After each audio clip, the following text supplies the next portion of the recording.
Bonjour, je suis Christine, je suis sophrologue et je vous souhaite la bienvenue sur ma chaîne. Mais tout d'abord, mes meilleurs vœux de bonheur pour cette nouvelle année. Et qui dit nouvelle année dit nouveau chemin vers de nouvelles belles choses que vous allez accomplir, j'en suis sûre. Et mon chemin à moi cette année, ça sera de prendre soin de vous. Je vais vous parler dans mes vidéos de sujets qui vous concernent, tels que la crise d'angoisse, le stress, le fameux burn-out. Nous allons parler aussi méditation, comment mieux respirer, bref, beaucoup de sujets à venir. On passera ensuite à la pratique. Nous réaliserons ensemble des exercices de respiration, des exercices de relaxation dynamique de sophrologie, également des enregistrements audio pour vous endormir, pour vous détendre. Et comme je ne fais pas les choses à moitié, je vous proposerai aussi des pensées, des citations de philosophes, d'hommes sages, une petite touche de spiritualité, ce petit truc en plus qui donne du sens à notre existence et qui nous aide à tenir le cap en cas de coup dur. Et donc, quoi de mieux pour cette nouvelle année de commencer par vous parler des fameuses résolutions que nous ne parvenons pratiquement jamais à tenir. Donc j'ai fait des recherches sur Internet et il y a des choses très intéressantes, d'autres beaucoup de blabla. Le bémol que je pourrais donner en général, c'est que ce sont des conseils sur les résolutions qui sont très personnels et donc qui ne s'adaptent pas à tout le monde et surtout qui ne durent pas dans le temps. Donc un exemple très frappant, c'est le taux de fréquentation dans les salles de gym. C'est intéressant. Dès le début de l'année, le taux est très très haut et puis de mois en mois, il chute inexorablement.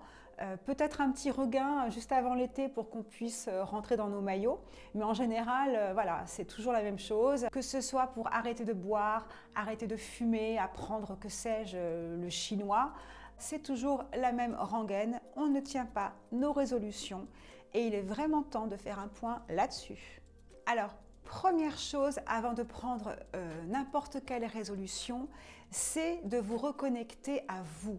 C'est un véritable travail d'introspection. Vous vous poserez la question suivante, essentielle, c'est qu'est-ce que je fais pour moi? Ou qu'est-ce que j'ai fait pour moi? Tous les jours et tous les soirs, devant votre glace ou avant de vous endormir dans votre lit, qu'est-ce que je fais pour moi? C'est un travail d'introspection pour moi fondamental puisqu'il vous permet de prendre du recul sur vous, sur votre situation, d'être acteur de votre vie, de ne pas la subir. Et vous verrez, ça change complètement les choses. Donc reconnectez-vous avec vous-même sans culpabiliser, bien au contraire. Vous prendrez du temps pour vous-même, avec vous-même, en vous remerciant. Et vous verrez, ça change complètement la donne. Vous verrez que c'est la source de bien des choses en sophrologie, en psychologie, cette reconnexion à soi. Alors, les résolutions, comment les poser? Donc, tout d'abord, vous devez fixer un objectif clair, précis, spécifique. Je veux perdre du poids n'est pas un objectif. Combien, comment, etc. Il faut vraiment être précis. Ensuite, vous devez être sûr de pouvoir mesurer, quantifier, évaluer les résultats de cet objectif. Une façon aussi d'être un petit peu honnête avec soi-même, de se dire si on a avancé ou non. L'objectif doit aussi être atteignable, réalisable. Ne visez pas l'Everest tout de suite, ce serait dommage, c'est très démotivant. Et puis également, l'objectif doit être, on va dire, pertinent, c'est-à-dire que quelles actions, quelles stratégies vous allez mettre en place pour atteindre cet objectif. Par exemple, vous voulez franchir l'Everest, ça ne se fait pas du jour au lendemain. Vous allez mettre en place une stratégie, des étapes pour arriver à cet Everest. Enfin, très important, cette notion de temporalité. Vous allez prendre un calendrier et vous allez fixer une date butoir sur vos objectifs parce que sinon, vous allez procrastiner. Vous l'aurez compris pour certains, je me suis inspirée des objectifs SMART les objectifs très connus, l'acronyme dont on se sert en management, mais qui fonctionne aussi très bien sur le plan personnel. Alors pourquoi les objectifs SMART fonctionnent? Parce qu'ils permettent d'élaborer une stratégie, comme je vous l'ai expliqué avec l'Everest, une stratégie étape par étape. Donc là, vous allez optimiser votre réussite puisque vous réussissez chaque étape atteignable. Et là, ce sentiment d'accomplissement va vous mettre dans une position de réussite, de récompense. Ça me fait penser que cette notion de booster, de réussite, de récompense, là on fait appel à l'hormone de la réussite, c'est la dopamine. Alors je ferai un sujet plus tard là-dessus, une vidéo, parce que c'est passionnant, mais il faut que vous sachiez que la moindre petite réussite vous dope, vous stimule, ranime votre énergie, votre volonté pour avancer encore plus loin. Donc là, vous rentrez dans le cercle vertueux de la dopamine où plus je réussis, plus j'ai envie d'aller encore plus loin. Et vous n'avez qu'une envie, c'est de tout défoncer, quoi. Et donc, vous allez optimiser votre réussite en posant ces petits objectifs qui, bout à bout, vont vous aider à avancer de manière satisfaisante et certaine. Là, vous aurez un sentiment de récompense, de satisfaction. C'est un effet booster, quoi. Un exemple concret, si vous voulez, c'est vous voulez vous mettre au sport. On va dire par exemple le gainage. C'est ma partie, le gainage.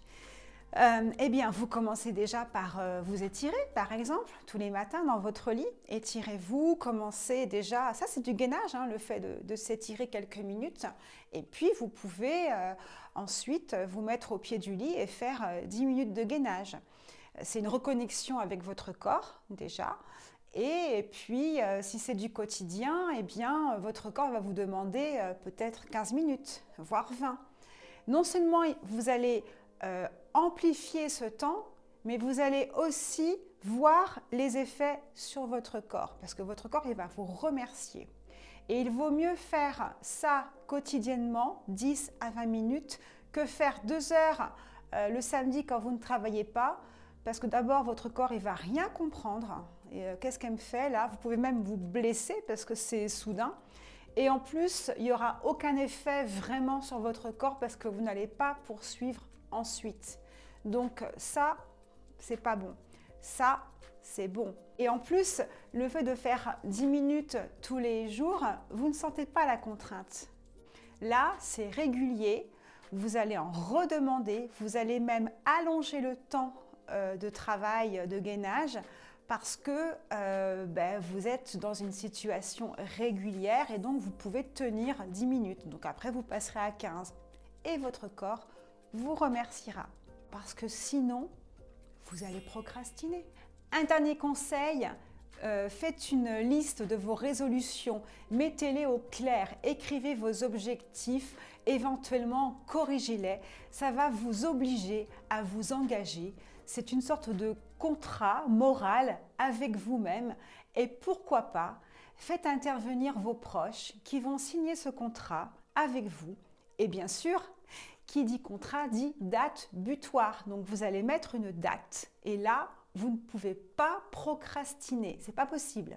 En conclusion, pour réussir, vous devez clarifier vos résolutions par écrit, fixer un objectif clair, net, précis, réalisable, temporel. Mieux vaut fixer des objectifs petits qui, bout à bout, vous mettront en situation de réussite immédiate. Cercle vertueux de la dopamine. Ancrez bien dans vos habitudes de vie ces résolutions. N'oubliez pas que chaque petit pas vous amène vers la réussite. Et enfin, n'oubliez pas de vous poser la question « Qu'est-ce que j'ai fait ou qu'est-ce que je vais faire pour moi aujourd'hui ?» C'est très important et remerciez-vous de prendre ce temps pour vous. Merci de votre écoute. N'hésitez pas à liker, à vous abonner et si vous avez envie d'en savoir plus sur moi, sur mon profil, vous allez en dessous sur mon site. Et si vous avez la moindre question, laissez-moi un commentaire, je me ferai un plaisir de vous répondre. En attendant la prochaine vidéo, prenez soin de vous.